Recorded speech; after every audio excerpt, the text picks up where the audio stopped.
আমাদেরকে তাফসীরুল কোরআন মাহফিলের আজকের এই প্রথম মজলিসে প্রথম মাহফিলে উপস্থিত হওয়ার তৌফিক দান করেছেন।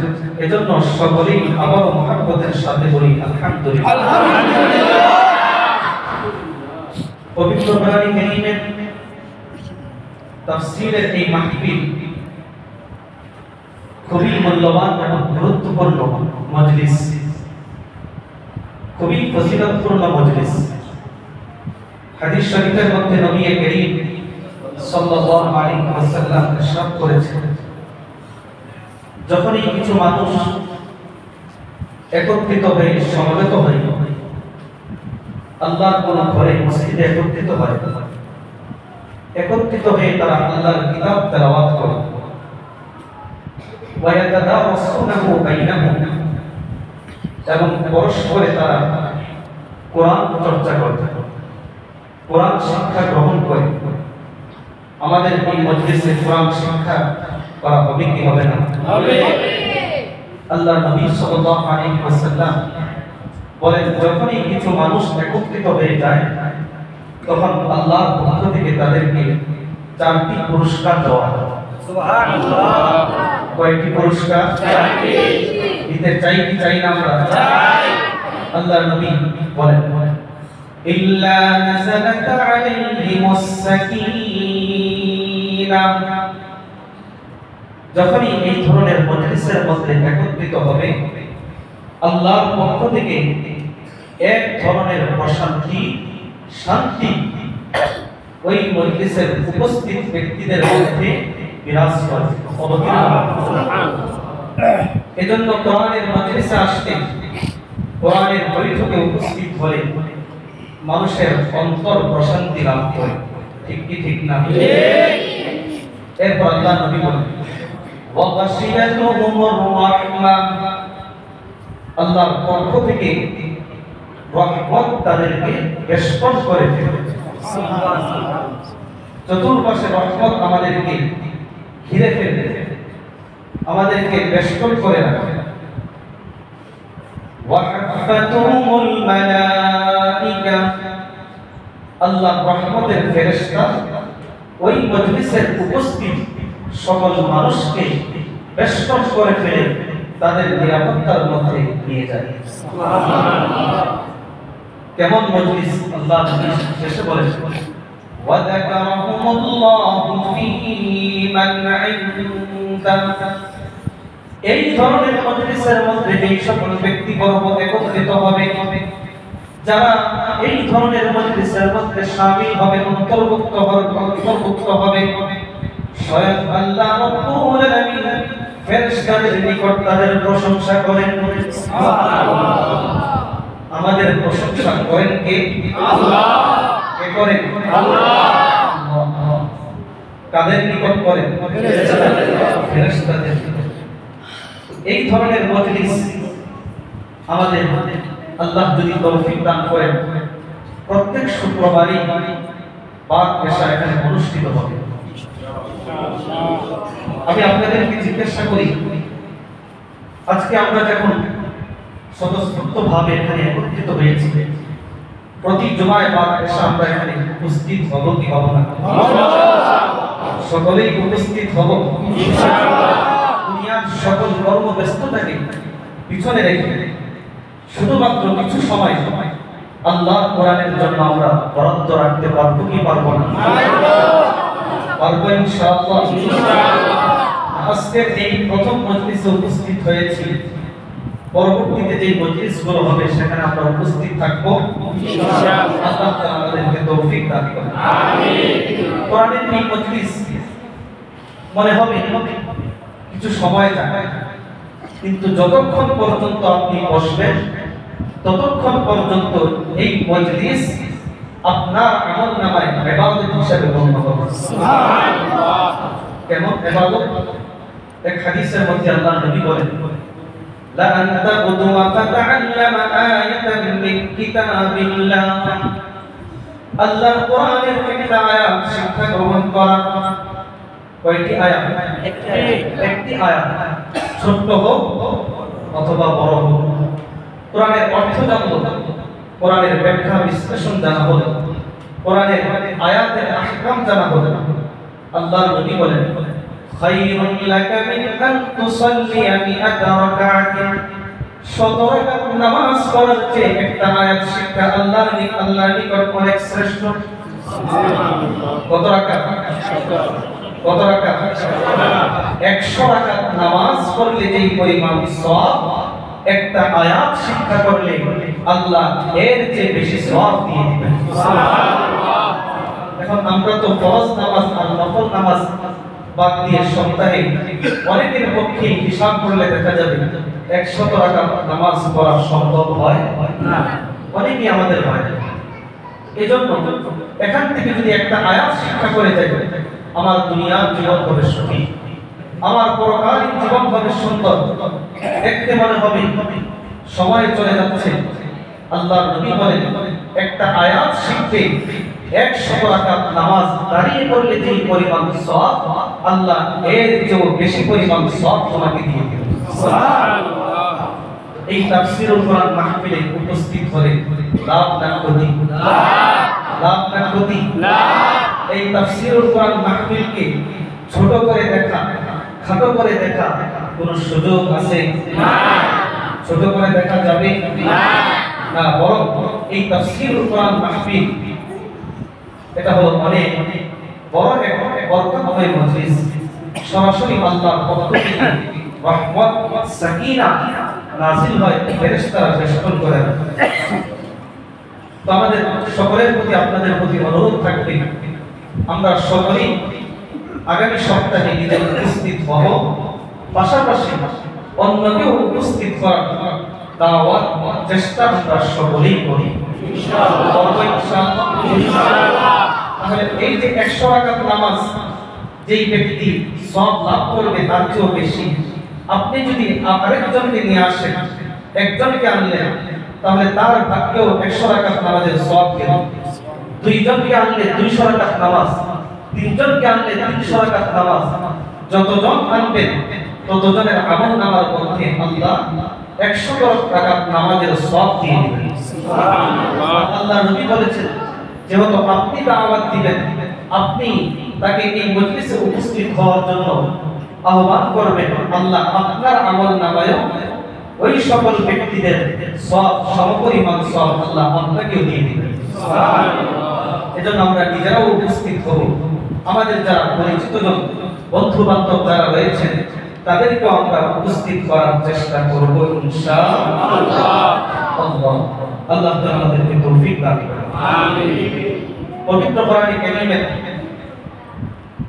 খুবই গুরুত্বপূর্ণ একটি সূরা, সূরাতুল কাহফ।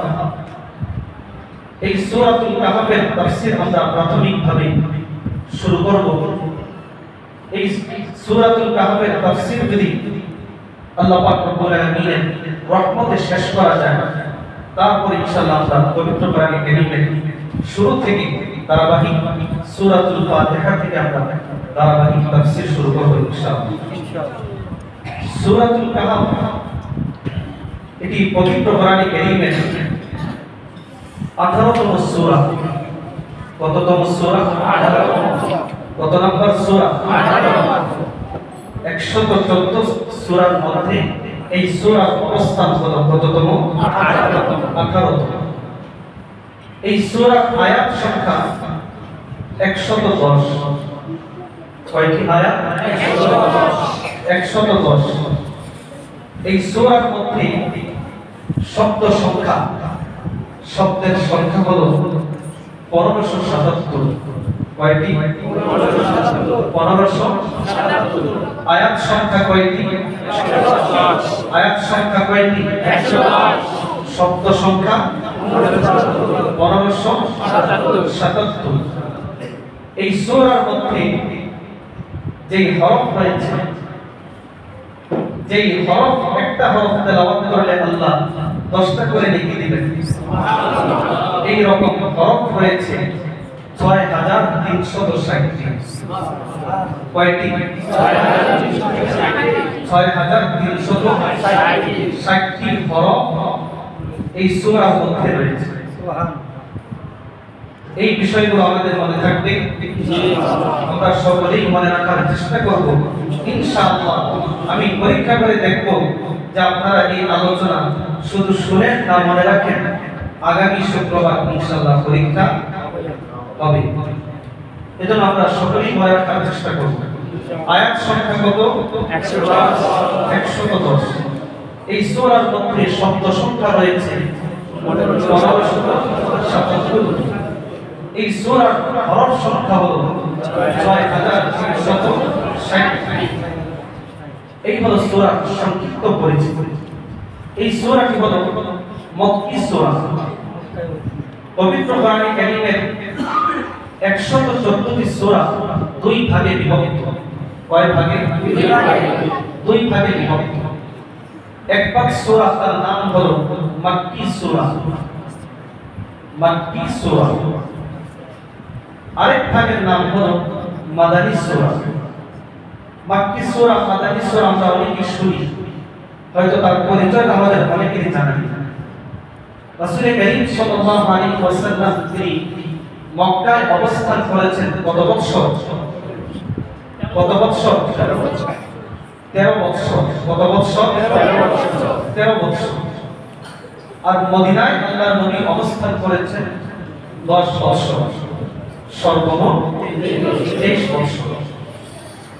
রাসূল কারীম সাল্লাল্লাহু আলাইহি ওয়াসাল্লামের 13 বছরের মক্কি জীবনে যে আয়াতগুলো অবতীর্ণ হয়েছে, রাসূল কারীম সাল্লাল্লাহু আলাইহি ওয়াসাল্লাম মদিনায় হিজরত করার পূর্বে যে আয়াত অবতীর্ণ হয়েছে, যে সূরা অবতীর্ণ হয়েছে, সেই সূরাকে, সেই আয়াতকে তাফসীরের পরিভাষায় বলা হয় মক্কি সূরা। আর যে সূরা, যে আয়াত রাসূল কারীম সাল্লাল্লাহু আলাইহি ওয়াসাল্লাম মদিনায় হিজরত করার পর থেকে নিয়ে 10 বছর অবতীর্ণ হয়েছে, সেগুলোকে বলা হয় মাদানী সূরা। মক্কি সূরার সংখ্যা পবিত্র কোরআনে কারীমের মধ্যে 85টি সূরা। কয়টি সূরা? 85টি। 114টি সূরার মধ্যে মক্কি সূরার সংখ্যা কয়টি? 85টি। আরো জোরে কয়টি? 85। আর মাদানী সূরা, যেগুলো রাসূল কারীম সাল্লাল্লাহু আলাইহি ওয়াসাল্লামের হিজরত পরবর্তী 10 বছরে অবতীর্ণ হয়েছে, এই সূরাগুলোর সংখ্যা হলো 29টি। কয়টি? 29। এই যে এই জ্ঞানগুলো আমরা লাভ করলাম, এগুলো আমাদের প্রয়োজন আছে কি নাই? আছে। এগুলো জানার দ্বারা আমাদের জ্ঞান সমৃদ্ধ হচ্ছে কি হচ্ছে না? হচ্ছে। আমাদের জ্ঞানের পরিমাণ আগের থেকে কিছুটা হলো বেড়েছে কিনা? বেড়েছে। এই সূরা মক্কি সূরা রাসূল কারীম সাল্লাল্লাহু আলাইহি ওয়াসাল্লামের মক্কি জীবনে এই সূরা অবতীর্ণ করা হয়েছে। এই সূরা অনেক ফজিলত, বৈশিষ্ট্য, তাৎপর্য রয়েছে। এই সূরাটা পবিত্র কোরআনে কারীমের অনেক অনেক গুরুত্বপূর্ণ। শুধু গুরুত্বপূর্ণ নয়, বরং আমাদের ঈমান, আমাদের আমল, আমাদের বিশ্বাস, আল্লাহর প্রতি একত্ববাদের বিশ্বাস এবং ঈমান যদি আমাদেরকে ধরে রাখতে হয়, আমাদেরকে যদি প্রকৃত মুমিন হতে হয়, প্রকৃত মুসলমান হতে হয়, আমাদেরকে যদি ফিতনা এবং বালা মুসিবত থেকে বাঁচতে হয়, এই সূরার শিক্ষা গ্রহণ করা, এই সূরার জ্ঞান লাভ করার কোনো বিকল্প নেই। এই সূরা অনেকগুলো ফজিলত রয়েছে। এর মধ্যে ফজিলতগুলো আপনাদের সামনে আলোচনা করব সর্বপ্রথম, তারপরে ইনশাআল্লাহ আমরা সূরাতুল কাহফের তাফসীর শুরু করব, আয়াতের ব্যাখ্যা, আয়াতের অর্থ আমরা শুনব। এই সূরার সর্বপ্রথম ফজিলত হলো এই, আল্লাহ পাক রব্বুল আলামিন এই সূরা যখন অবতীর্ণ করেন, সূরা অবতীর্ণ করার সময় এই সূরার সাথে আল্লাহ পাক রব্বুল আলামিন ৭০,০০০ ফেরেশতা এই দুনিয়ার মধ্যে পাঠিয়েছেন। সুবহানাল্লাহ। কত হাজার ফেরেশতা? ৭০,০০০ ফেরেশতা এই সূরা এই দুনিয়ায় অবতীর্ণ হওয়ার সময় এই সূরার সাথে আল্লাহ পাঠিয়েছেন। সুবহানাল্লাহ। কত হাজার? ৭০,০০০ ফেরেশতা। আল্লাহ নবী সাল্লাল্লাহু আলাইহি ওয়াসাল্লাম এই সূরা ফজিলত বর্ণনা করতে গিয়ে বলেন মান ক্বারা সূরাতাল কাহফি ফি ইয়াউমিল জুমআহ যে ব্যক্তি জুমার দিন অর্থাৎ জুমার দিন এবং জুমার রাতে এই জুমার দিন যে ব্যক্তি সূরাতুল কাহফ তেলাওয়াত করবে সূরাতুল কাহফ পাঠ করবে 110টি আয়াত তেলাওয়াত করবে আল্লাহর নবী সাল্লাল্লাহু আলাইহি ওয়াসাল্লাম বলেন সাতা'a লাহু নূরুম মিন তাহতি কদামিহি তার পায়ের নিচ থেকে একটা আলো একটা নূর বের হবে সুবহানাল্লাহ কোথা থেকে বের হবে পায়ের নিচ থেকে পায়ের আঙ্গুল থেকে একটা আলো বের হবে এই আলোর উচ্চতা কেমন হবে ইলা আলানিস সামা আসমানের মেঘমালা পর্যন্ত এই আলো পৌঁছে যাবে সুবহানাল্লাহ কোন পর্যন্ত শুরু হবে কোথা থেকে পায়ের আঙ্গুল থেকে শেষ হবে কোথায় গিয়ে আসমানের মেঘমালা পর্যন্ত সেই আলো পৌঁছে যাচ্ছে এই আলোটা কিসের এই নূরটা কিসের হাদিস শরীফ তাফসীরের ব্যাখ্যার মধ্যে এসেছে আব্দুল্লাহ ইবনে মাসউদ রাদিয়াল্লাহু তাআলা আনহু তিনি বলেন যে কিয়ামতের দিন হাশরের ময়দানে একটা অন্ধকার বিরাজ করবে বাতি না থাকলে আলো না থাকলে যেমন অন্ধকার হয় এর চেয়েও বেশি হবে হাশরের ময়দানের অন্ধকার তো ওই অন্ধকারের মধ্যে পুল সিরাত ব্রিজ পার হওয়ার জন্য মুমিনদের জন্য আল্লাহ পাক রব্বুল আলামিন বিশেষ এক আলোর ব্যবস্থা রাখতেন বলি সুবহানাল্লাহ সুবহানাল্লাহ বিশেষ একটা আলো ব্যবস্থা রাখতেন এই আলো দুনিয়ায় আমরা লাইট টর্চ লাইট ব্যবহার করলে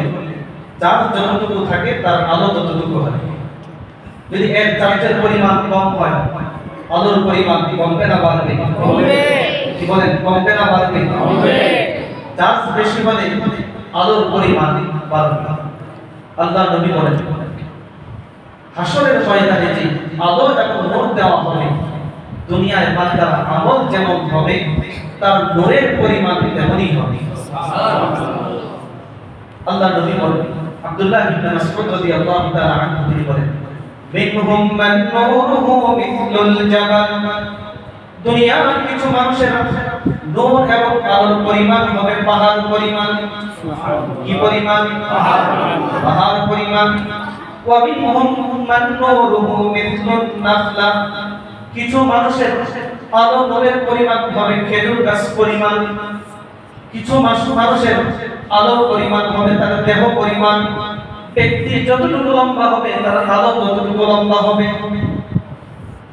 এরপর তিনি বলেন ওয়াদানাহুম নূরান মান নূরুহু ফি ইবহামিহি সর্বশেষ যার আলো হবে সবচেয়ে কম তার আলোটা হবে এমন তার পায়ের বৃত্তাঙ্গুলির মধ্যে কিছু আলো থাকবে একেবারেই নিকনিক এই আলো একবার জ্বলবে আর একবার নিভে যাবে একবার জ্বলবে আর একবার নিভে যাবে এইভাবে একটা আলো মুমিন ব্যক্তিদের সামনে দানে থাকবে সূরা হাদীদের এক আয়াতের মধ্যে আল্লাহ পাক রব্বুল আলামিন বলেন ইয়াউমা তারাল মুমিনিনা ওয়াল মুমিনাতি ইয়াসআ নূরুহুম বাইনা আইদিহিম ওয়া বিআইমানিহিম হে নবী কিয়ামতের দিন আপনি মুমিন বান্দাদেরকে দেখতে পাবেন তাদের সামনে এবং তাদের ডানে তাদের ঈমান এবং আমলের আলো তাদের সামনে দৌড়াতে থাকবে সুবহানাল্লাহ ব্যক্তির সামনে দৌড়াতে থাকবে বুশরাকুমুল ইয়াওমা জান্নাতুন তাজরি মিন তাহতিহাল আনহার ব্যক্তিদেরকে জান্নাতের সুসংবাদ দেওয়া হবে এখন যারা দুনিয়ায় মুনাফিক হবে যারা কাফির হবে একসাথে চলাফেরা করেছে তারা তখন মুমিনদেরকে বলবে উনদুরুনা নাকতাবিস মিন নূরিকুম একটু দাঁড়াও তোমাদের কাছে থেকে আমরা একটু আলো নিতে চাই কি নিতে চাই আমাদের নিজস্ব কোনো নূর এবং আলো নেই যেই আলো দিয়ে হাসরের ময়দান কিয়ামতের দিন পুল সিরাত পার হবো এমন আলো আমাদের নাই। এজন্য তোমরা একটু দাঁড়াও, তোমাদের পিছনে পিছনে যাব আর পুল সিরাত পার হওয়ার চেষ্টা করব। তখন মুমিন ব্যক্তিরা বলবে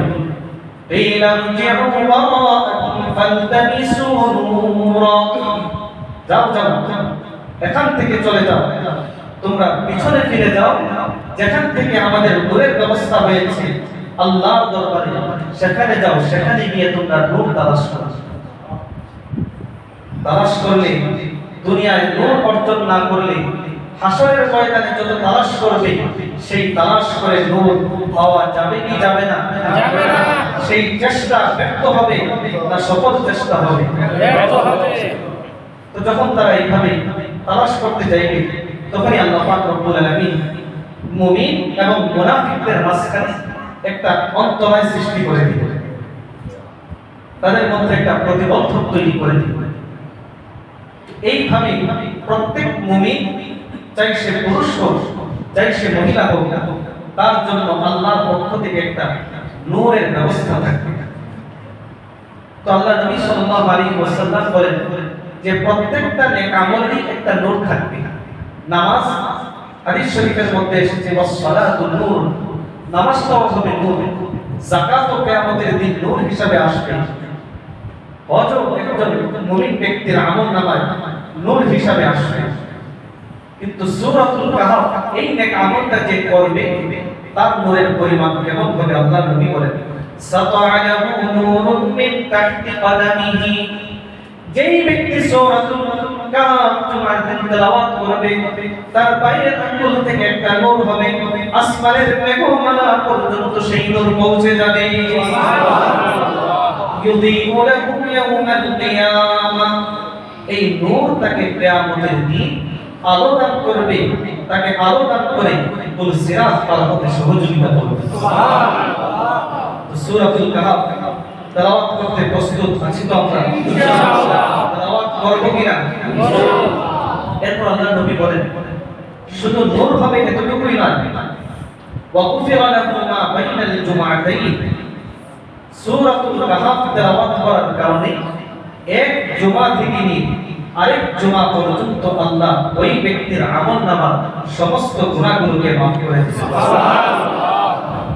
তাহলে নূর হবে একদিকে, যেই নূর আমাদের কিয়ামতের দিন আলো দিবে, অপরদিকে দুনিয়ায় এই সূরাতুল কাহফ তেলাওয়াত করার কারণে 2 সপ্তাহে 2 জুমার মধ্যবর্তী সকল গুনাহ আল্লাহ মাফ করে দিবেন। সুবহানাল্লাহ। এটি হলো সূরাতুল কাহফের একটি অন্যতম ফজিলত।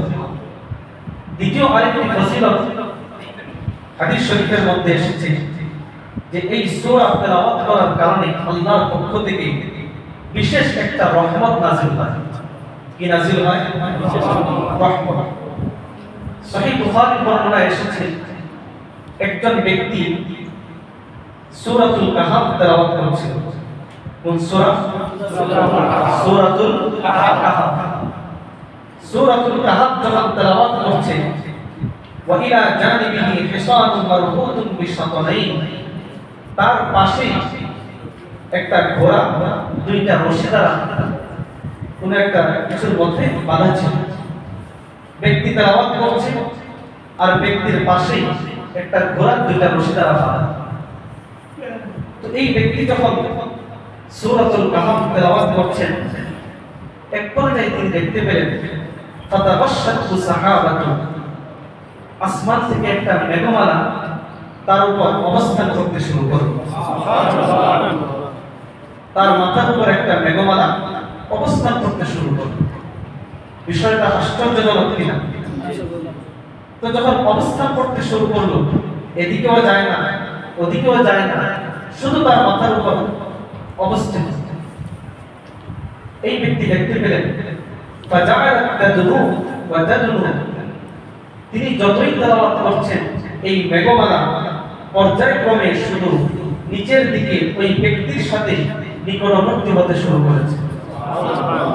ব্যক্তি এক আয়াত তেলাওয়াত করে ওই মেঘমালাটা কিছুটা নামতে শুরু করে, আরেকটা আয়াত তেলাওয়াত করে ব্যক্তি ওই মেঘমালা আরো নিচে নামতে শুরু করে। দ্বিতীয় আরেকটি আয়াত তেলাওয়াত করে ওই মেঘমালা আরো নিচে নামতে শুরু করে। এই রকম দৃশ্য যদি আমাদের সাথে হয় আমরা ভয় পাবো কিনা? তো তিনি দেখতে পেলেন মেঘমালা নিকটবর্তী হয়, আর ওই যে তার পাশে একটা ঘোড়া বাঁধা ছিল, এই ঘোড়াটা তখন ছটফট করতে শুরু করলো, একবার এদিকে যায় আরেকবার ওদিকে যায়, শুধু নড়াচড়া করতে শুরু করে দিল।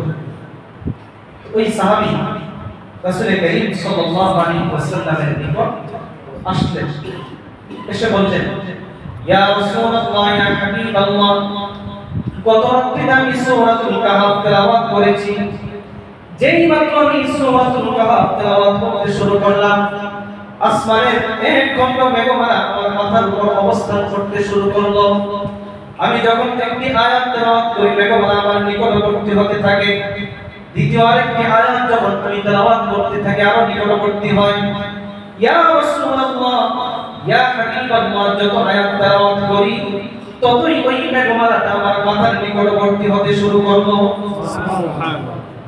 ইয়া রাসূলুল্লাহ, ইয়া হাবিবাল্লাহ, এই যে মেঘমালা আমার মাথার উপর অবস্থান করতে শুরু করলো, আমার নিকটবর্তী হতে শুরু করলো, আমার ঘোড়াটা শুধু নড়াচড়া করতে শুরু করে দিল। ইয়া রাসূলুল্লাহ, এই ঘটনাটা আমার সাথে কি জন্য ঘটলো? এই যে এরকম হলো, মেঘমালা আসলো, আবার নিকটবর্তী হতে শুরু করলো, আবার আমার ঘোড়াটা ছটফট করতে শুরু করলো। এই রকম বিষয়টা আমার সাথে কেন হবে? আল্লাহ নবী সাল্লাল্লাহু আলাইহি ওয়াসাল্লাম ওই সাহাবীকে লক্ষ্য করে বললেন, হে আমার সাহাবী, এই যে মেঘমালা তুমি দেখতে পেলে, মেঘমালা তোমার নিকটবর্তী হয়, একটি আয়াত তেলাওয়াত করো, মেঘমালা তোমার নিকটবর্তী হয়, আরেকটি আয়াত তুমি তেলাওয়াত করো, মেঘমালা তোমার নিকটবর্তী হয়। হে আমার সাহাবী, এই মেঘমালা আসলে তুমি মেঘমালা নয়, এটা হলো তিলকাস সাকিনাতু তানাজ্জালাত বিল কুরআন। আমার সাহাবী, এটি দুনিয়ার কোনো মেঘমালা নয়, আল্লাহর পক্ষ থেকে বিশেষ সাকিনা, রহমত। তুমি যে সূরাতুল কাহফ তেলাওয়াত করলে, আল্লাহ তোমার জন্য সেই রহমতের ব্যবস্থা করে দিয়েছেন। সুবহানাল্লাহ। বিশ্বাস আমাদের হয় কি হয় না? হয়। এটা হলো ব্যক্তির সাথে ব্যক্তির ঈমান যতটুকু মজবুত হবে, ব্যক্তির বিশ্বাস যতটুকু মজবুত হবে, ব্যক্তির ঈমান যতটুকু মজবুত হবে, আল্লাহর পক্ষ থেকে সে ততটুকু ফলাফল পাবে। তো এই সূরাতুল কাহফ তেলাওয়াত করার মাধ্যমে কি হয়? কি হয়? এখনই আমরা ভুলে গেলাম। কি নাযিল হয়? সাকিনা এবং রহমত নাযিল হয়। এই রহমত, এই সাকিনা আমরা অনুভব না করলেও সাহাবায়ে কেরাম তারা অনুভব করতেন। সাহাবায়ে কেরাম সূরাতুল কাহফ যখন তেলাওয়াত করতেন, এই সাহাবী যেমন পেয়েছেন, আরেকজন সাহাবী জীবনের মধ্যে পাওয়া যায় যে তিনিও সূরাতুল কাহফ তেলাওয়াত করছিলেন, আল্লাহর পক্ষ থেকে সেই রহমত তিনি অনুভব করেছেন। সুবহানাল্লাহ। ইসলামের ইতিহাসের চতুর্থ হিজরির একটি গুরুত্বপূর্ণ যুদ্ধ, তার নাম হলো গজওয়ায়ে যাতুর রিকা, অর্থাৎ পট্টিওয়ালা যুদ্ধ। কিওয়ালা যুদ্ধ? পট্টিওয়ালা। অর্থাৎ সাহাবায়ে কেরাম এই যুদ্ধ করতে করতে তাদের পাগুলো ফেটে গিয়েছিল। ফেটে যাওয়ার কারণে সাহাবীরা তাদের পায়ের মধ্যে পট্টি বেঁধেছে। আর এই যে ইসলামের জন্য তারা এই বিসর্জন দিয়েছেন, এই তাদের বিসর্জনকে আল্লাহ স্মরণীয় করে রাখার জন্য এই যুদ্ধের নামই দিয়ে দেওয়া হয়েছে পট্টিওয়ালা যুদ্ধ। তো এই যুদ্ধের মধ্যে মুসলমানদের পক্ষ থেকে একজন সাহাবী মুশরিকদের একজন মুশরিক ব্যক্তির স্ত্রীকে হত্যা করেছে। কোন একভাবে হত্যার শিকার হয়েছে মুশরিকের স্ত্রী। ওই মুশরিক তখন প্রতিজ্ঞা করল, ফাহারাফা আল্লা আনতাহিয়া হাত্তা উহরিকা দামান ফি আসহাবি মুহাম্মদ, যতক্ষণ পর্যন্ত আমি আমার স্ত্রীর হত্যার প্রতিশোধ না নিতে পারবো, বদলা না নিতে পারবো, ততক্ষণ পর্যন্ত আমি ক্ষান্ত হব না, আমি থেমে যাব না, আমি প্রতিশোধ নিব, তারপর আমি থামব। তো এই কথা বলার পর আল্লাহ নবী তো যুদ্ধ শেষ করে তিনি মদিনায় চলে আসলেন। তো ওই মুশরিক ব্যক্তি সে আল্লাহ নবীর পিছনে পিছনে আসতে শুরু করল। আল্লাহ নবীর পদাঙ্ক অনুসরণ করে, পায়ের চিহ্ন অনুসরণ করে সে ওই রাস্তা দিয়ে চলতে শুরু করলো যে রাস্তা দিয়ে আল্লাহ নবী যাচ্ছেন। রাত্রিবেলা আল্লাহ নবী একটা জায়গার মধ্যে তিনি সফর বিরতি করলেন, রাত্রিবেলা তিনি অবস্থান করবেন। যেহেতু অজানা এক এলাকা, অপরিচিত এক এলাকা, এজন্য আল্লাহ নবী ঘোষণা করলেন মান রাজুলুন ইয়াতলাকুনা, যে আমরা যে ঘুমাবো, আমরা যে ঘুমিয়ে থাকবো, যদি সবাই ঘুমিয়ে থাকি তাহলে দেখা যাবে কেউ না কেউ এসে কাফের মুশরিকদের পক্ষ থেকে আমাদের উপর আক্রমণ করতে পারে। পারে কি পারে না? পারে। আর এখানে পারার সম্ভাবনা কম না বেশি? বেশি। পিছনে শত্রু আছে না নাই? আছে। তো আল্লাহ নবী ঘোষণা দেওয়ার পর সুনানে আবু দাউদের মধ্যে এসেছে ফান্তালাবা রাজুলুন মিনাল মুহাজিরিন ওয়া রাজুলুন মিনাল আনসার, যে একজন মুহাজির সাহাবী আম্মার ইবনে ইয়াসির এবং ওয়া রাজুলুন মিনাল আনসার, একজন আনসারী সাহাবী, তার নাম হলো আব্বাদ ইবনে বিশর। সাহাবীর নাম কি? আম্মার ইবনে ইয়াসির। কি নাম? আম্মার ইবনে ইয়াসির। আরেকজন সাহাবীর নাম হলো আব্বাদ ইবনে বিশর। তো এই দুইজন সাহাবী দাঁড়িয়ে বললেন, ইয়া রাসূলুল্লাহ, আমরা পাহারা দিতে পারব। আল্লাহ নবী সাল্লাল্লাহু আলাইহি ওয়াসাল্লাম তাদেরকে বললেন, কুনা বিহামিশ শিয়া, যাও তোমরা কি গিরিপথের চূড়ায় গিয়ে অবস্থান করো, শত্রু পক্ষে আসলে আমাদেরকে জানিয়ে দিও। তো এই দুইজন সাহাবী তারা গিরিপথে চলে গেলেন, রাত্রিবেলা তারা পাহারা দিলেন। তো যিনি আনসারী সাহাবী ছিলেন তিনি মুহাজির সাহাবী অর্থাৎ আব্বাদ ইবনে বিশর, তিনি আম্মার ইবনে ইয়াসির রাদিয়াল্লাহু তাআলা আনহুকে বললেন যে আমরা দুইজনেই যদি পাহারা দিই তাহলে তো কোনো লাভ হবে না।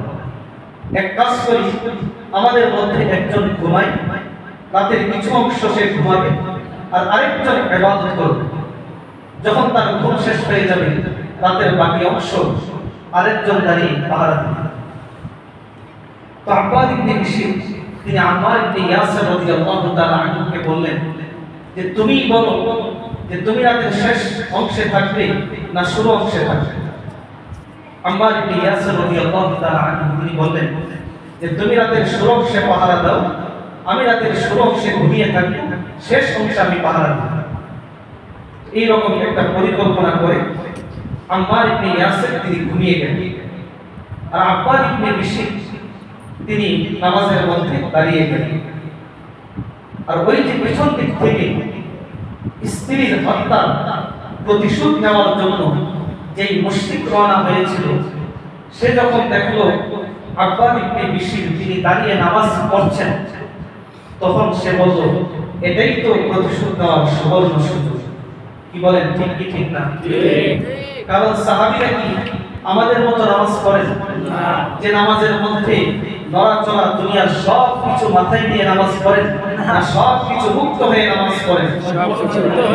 সব কিছু থেকে মুক্ত হয়ে সাহাবীরা নামাজ পড়তেন। এই জন্য এই কাফের মুশরিক যখন দেখলো আল্লাহর নবীর সাহাবী আব্বাদ ইবনে বিশর রাদিয়াল্লাহু তাআলা আনহু তিনি নামাজের মধ্যে দাঁড়িয়ে গেলেন, ওই কাফের মুশরিক তখন সে মনে মনে বলল এটাই তো সুবর্ণ সুযোগ।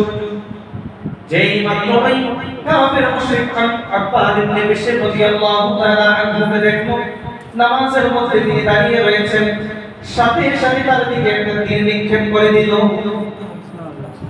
একটা তীর তার দিকে নিক্ষেপ করে দিল। আল্লাহ নবীর ওই সাহাবী ওই প্রচন্ড তীরের আঘাত সহ্য করে তিনি তীরটাকে বের করে ফেললেন। তিনি নামাজের মধ্যে দাঁড়িয়ে রইলেন, নামাজ শেষ করলেন না। আমরা বলি কি করতাম? নামাজের মধ্যে মনোযোগ পারতো না নামাজ ছেড়েই দৌড় দিতাম? কি বলেন, নামাজে থাকতাম না নামাজ ভেঙে দৌড় দিতাম? সামান্য একটা পোকা, একটা পিঁপড়া কিংবা তেলাপোকা যখন আমাদের সামনে যায় তখন নামাজের মধ্যেই আমাদের অস্থিরতা শুরু হয়ে যায়। কিন্তু আল্লাহর নবীর সাহাবী তার শরীরের মধ্যে একটা তীর নিক্ষেপিত হলো, তার শরীরের মধ্যে তীর বাঁধলো, তিনি নামাজ ছেড়েছেন না নামাজের মধ্যে ছিলেন? নামাজের মধ্যে ছিলেন। আল্লাহ নবীর ওই সাহাবী দ্বিতীয়বার তার শরীরের মধ্যে আবার তীর নিক্ষেপ করা হলো। আল্লাহ নবীর ওই সাহাবী নামাজ শেষ করেন নাই, বরং তিনি দ্বিতীয়বার নামাজের মধ্যে তিনি দাঁড়িয়ে রইলেন। কয়বার তীর নিক্ষেপ করা হলো? দুইবার। তৃতীয়বার আবার আব্বা ইবনে বিশর রাদিয়াল্লাহু তাআলা আনহুর নিকট তীর নিক্ষেপ করা হলো। তো দ্বিতীয়বার যখন তীর নিক্ষেপ করা হলো, তখন ওই আব্বা ইবনে বিশর রাদিয়াল্লাহু তাআলা আনহু তিনি বলেন যে এইভাবে যদি তীর নিক্ষেপ করা হয়, একটা দুইটা তিনটা, হয়তো এক পর্যায়ে তীর নিক্ষেপ করে আমাকে মেরে ফেলবে। আর আমাকে যদি মেরে ফেলে, তাহলে আল্লাহর নবী আমাকে দায়িত্ব দিয়েছিলেন পাহারা দেওয়ার জন্য। এখন আমি যদি এইভাবে নামাজের মধ্যে দাঁড়িয়ে থাকি আর আমি তীর নিক্ষেপিত হয়ে দুনিয়া থেকে চলে যাব, শহীদ হয়ে যাব, কিন্তু আল্লাহর নবী এবং তার সাহাবীদের তো ক্ষতি হয়ে যাবে। এই কারণে তিনি নামাজটা শেষ করেছেন। তীরের আঘাতে কষ্ট পেয়ে নামাজ শেষ করেছেন না আল্লাহর নবীর হেফাজতের দিকে লক্ষ্য করে তিনি নামাজ শেষ করেছেন? কার দিকে লক্ষ্য করে নামাজ শেষ করেছেন? তো যখন তিনি নামাজ শেষ করলেন, ওই যে ঘুমিয়েছিলেন আম্মার ইবনে ইয়াসির, তিনিও জাগ্রত হয়ে গেলেন। জাগ্রত হয়ে যখন তার শরীর থেকে রক্ত ঝরছে, রক্ত পড়ছে, একের পর এক তিনটা তীর নিক্ষেপিত হলো, তখন আম্মার ইবনে ইয়াসির তিনি বললেন, আলা আনফাতানি আওয়ালা মা রামা, যখন তোমাকে একটা তীর নিক্ষেপ করা হলো প্রথমবার, তখন তুমি কেন আমাকে ঘুম থেকে জাগ্রত করলে? তোমার তো উচিত ছিল তখনই আমাকে জাগ্রত করা। ওই সাহাবী কি জবাব দেন? তিনি জবাব দেন, কুনতু ফি সূরাতিন আকরাউহা ফালাম উহিব্বা আন আকতা'হা। হে আল্লাহর নবীর সাহাবী আম্মার ইবনে ইয়াসির, আমার শরীরের মধ্যে একের পর একটা তীর নিক্ষেপিত হয়েছে। হে আম্মার ইবনে ইয়াসির, তীর নিক্ষেপিত হওয়ার কারণে বাহ্যিকভাবে মনে হচ্ছে আমার কষ্ট হচ্ছে। না না না, এমন একটা সূরা, সূরাতুল কাহফ আমি তেলাওয়াত করছিলাম। এই সূরাতুল কাহফ তেলাওয়াত করার কারণে যেই শাদ এবং রহমত আমি অনুভব করছিলাম, সেই তীরের আঘাত আমার নিকট কোনো কিছুই মনে হয় নাই। সুবহানাল্লাহ। যেই সূরাটা তেলাওয়াত করছিলেন সেই সূরার নাম কি? আলো জোরে বলি কি নাম? সূরাতুল কাহফ।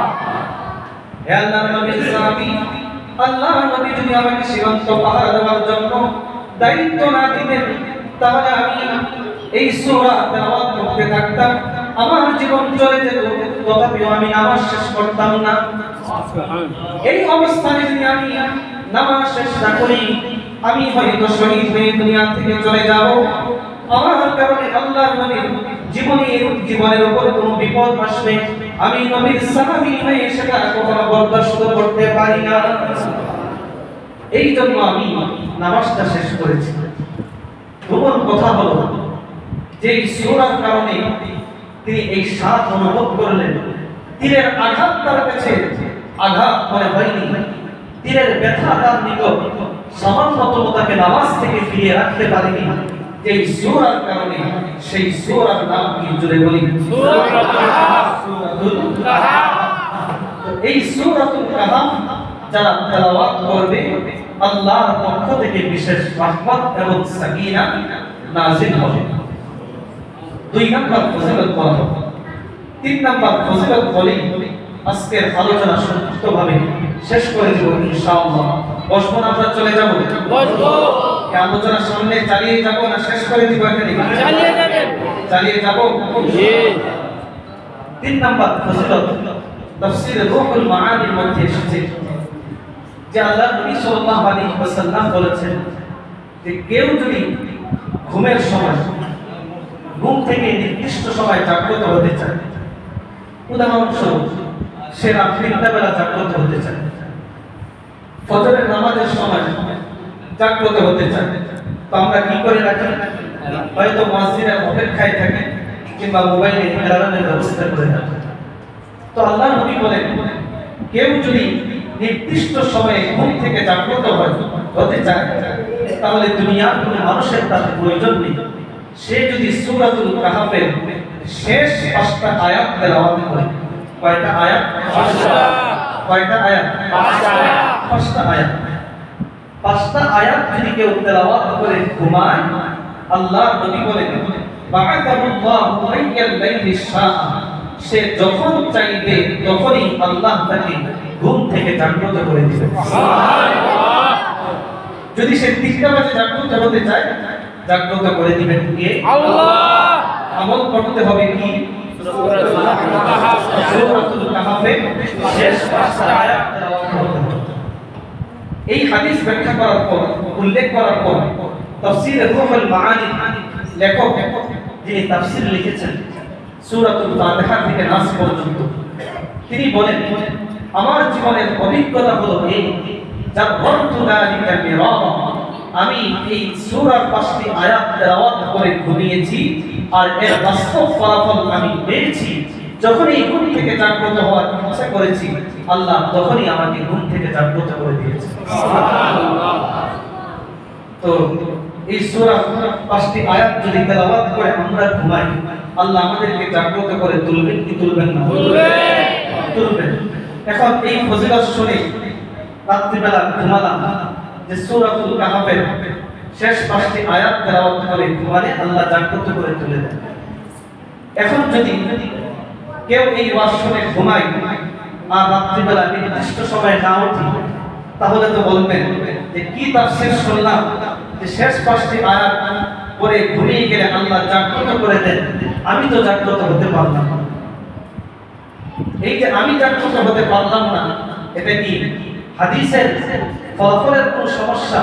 আল্লাহ যে ওয়াদা করেছেন সেই ওয়াদার ক্ষেত্রে কোনো ত্রুটি না আমার নিজের ক্ষেত্রে ত্রুটি? আমার নিজের ক্ষেত্রে। নিজের ক্ষেত্রে।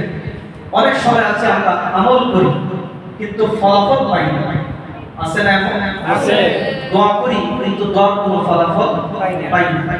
কি কারণে পাই না? নিজের সমস্যা সেটা দেখি না, বরং অভিযোগের সুরে বলে ফেলি যে এত দোয়া করি, এত আমল করি কিন্তু কোনো ফলাফল তো পাই না।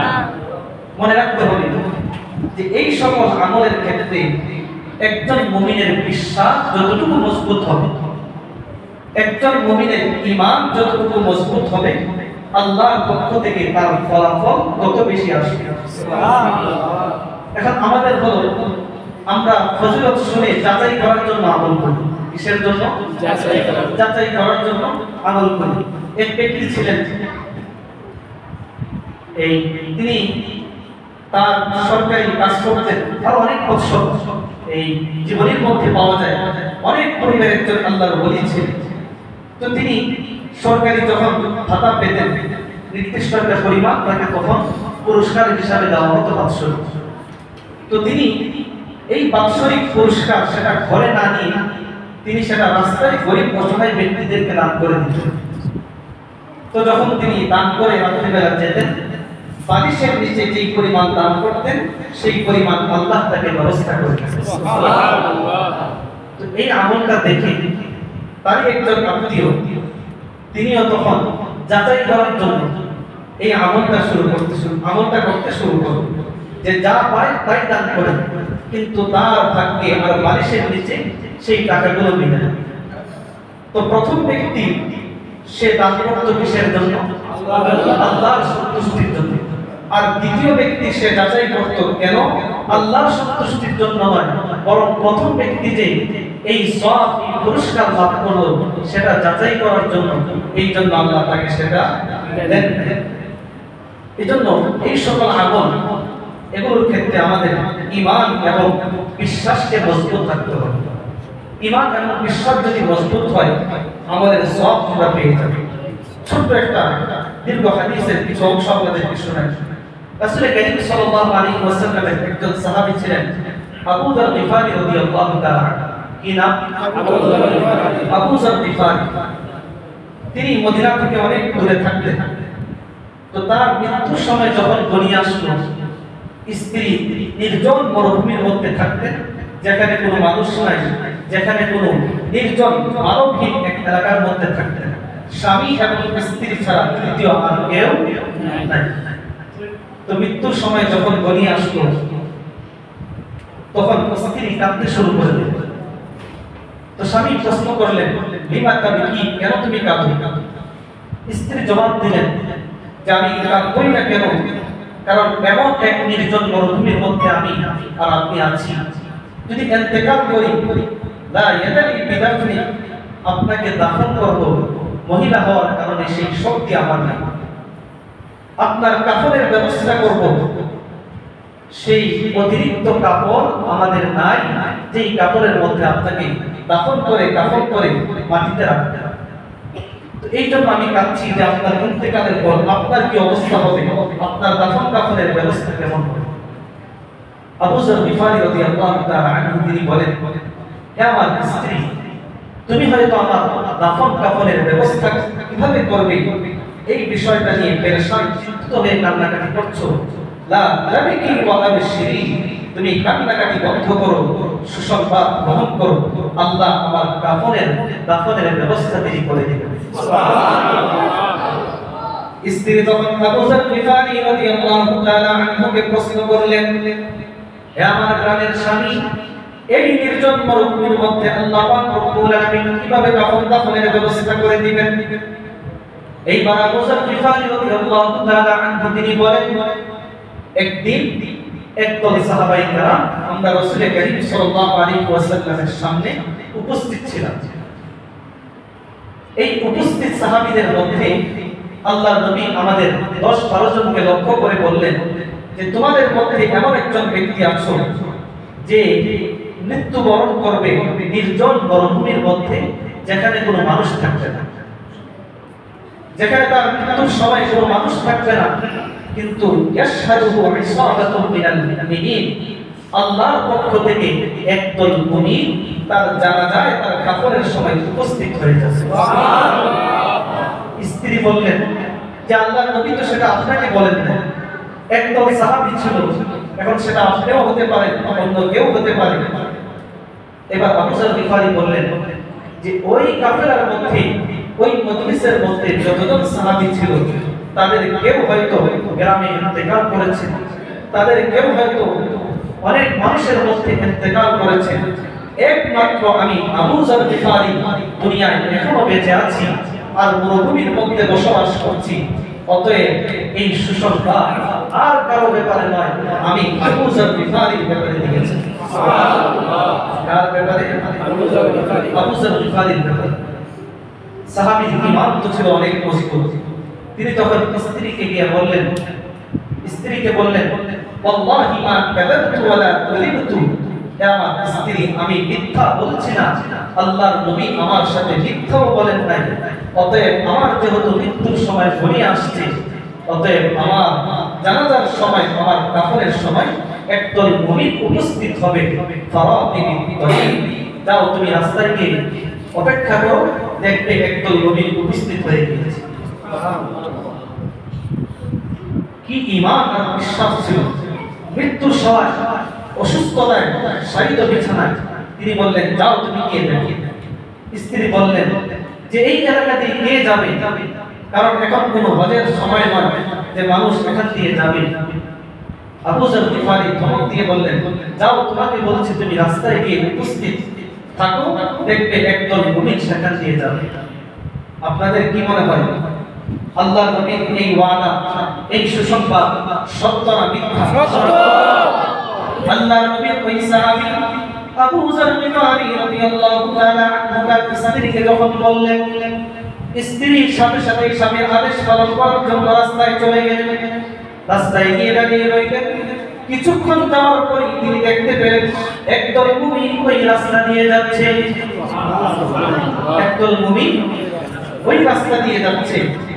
আবু যর গিফারী স্ত্রী তখন বললেন, আমার স্বামী এখানে ইন্তেকাল করবে, কেউ নাই, তোমরা আসো, একটু কাফন দাফনের ব্যবস্থা করে দাও। তো ঠিকই দেখা গেল আবু যর গিফারী রাদিয়াল্লাহু তাআলা আনহু তিনি যে বলেছিলেন আল্লাহর নবী সাল্লাল্লাহু আলাইহি ওয়াসাল্লাম বলেছেন নির্জন এলাকার মধ্যে থাকবে, কিন্তু তার জানাজায় একদল মুমিন উপস্থিত থাকবে। আবু যর গিফারীর পরিপূর্ণ ঈমান এবং বিশ্বাস ছিল কি ছিল না? ছিল। বাস্তব ফলাফল পেয়েছেন কি পান নাই? পেয়েছে। আজকেও যদি আমরা আমল করি সূরাতুল কাহফ এর শেষ 5টি আয়াত তেলাওয়াত করে ঘুমাই, আল্লাহ ফলাফল দিবেন কি দিবেন না? দিবেন। বিশ্বাস কার নাই দেখি তো? কারণ নাই, সবার বিশ্বাস আছে ইনশাআল্লাহ। সবার। জি। এজন্য আমরা এই আমলগুলো করার চেষ্টা করব। সূরাতুল কাহফের 3টি ফজিলত আপনাদের সামনে বলা হলো, এই 3টা ফজিলত আমরা সকলেই আমল করার চেষ্টা করব কি করব না? ইনশাআল্লাহ আগামী জুমায় বা এশা আমাদের তাফসীরুল কোরআন মাহফিল অনুষ্ঠিত